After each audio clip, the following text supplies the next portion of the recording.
अस्सलाम वालेकुम दोस्तों, मैं तुहाडा मेज़बान मियाँ मोहम्मद अफसल भट्टू। अज मैं अपने दोस्तों वास्ते लिया जनाब बिलार्स 510 मॉडल 7 फॉर सेल। तो आओ तुहानू ट्रैक्टर की कंडीशन विखाने। फ्रंट टायर वेखो जनाब, चौड़ा साइज जिस तरीके जैनियन टायर आते हैं उस तरह के टायर पाए हुए बड़े। इसका रंग चेक कर सकते जी,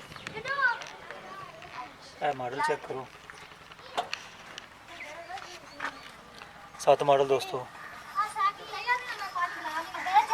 टोयोटा का सलफ लग्या हुआ है, डीजल पंप, फिल्टर चेक कर सकते। 4 सिलेंडर गड्डी है दोस्तों, 57 HP है।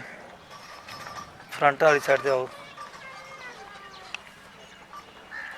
नंबर लग्या हुआ है, नंबर भी इसनों लग्या हुआ जनाब 42 नंबर लगा हुआ है। साहीवाल दोस्तों, साहीवाल का नंबर लग्या हुआ जनाब। टायर थोड़ा जिहा मठ है, इसका रंग चेक कर सकते जी। जनरेटर, रोटर, फिल्टर भी कोई कहते हैं। तो ये आयल की सप्लाई जी ना उन्हें मट्टी गट्टा एक साइड पर करता जाता जाली के अंदर, तो साफ तेल फिर अड़ के इंजन में पहुँचाया जाता है। जनाब इनका स्पेयर फिल्टर डीजल, इसकी शो वेख सकते जी। बैक टायर चेक कर लो पिछले, अगे रिसा, बैक चेक करो।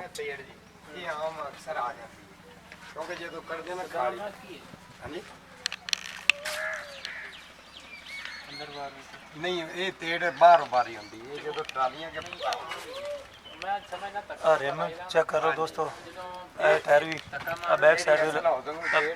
बैक साइड दोस्तों टचिंग हुई है। 8 नंबर लगा हुआ है, हुक मौजूद है, लाइंका चेक कर सकते जी। रिम के अंदरली साइड चेक कर सकते जी।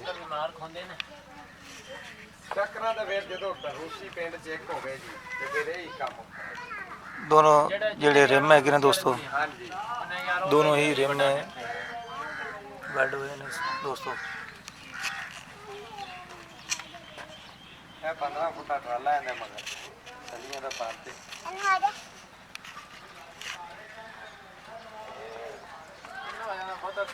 मेरा ख्याल है दोस्तों तुसा इसकी वीडियो देख ली, इन साउंड भी सुन लिया, चला के तुसा चलाया भाई सदाम हुसैन ने तो सईद भाई ने।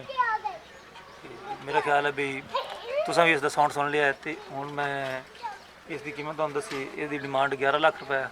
अगर कोई दोस्त खरीदना चाहता तो कमेंट कर सकता है। तो हूँ मैं तुहाडी इजाज़त चाहना। अल्लाह हाफिज़, पाकिस्तान जिंदाबाद।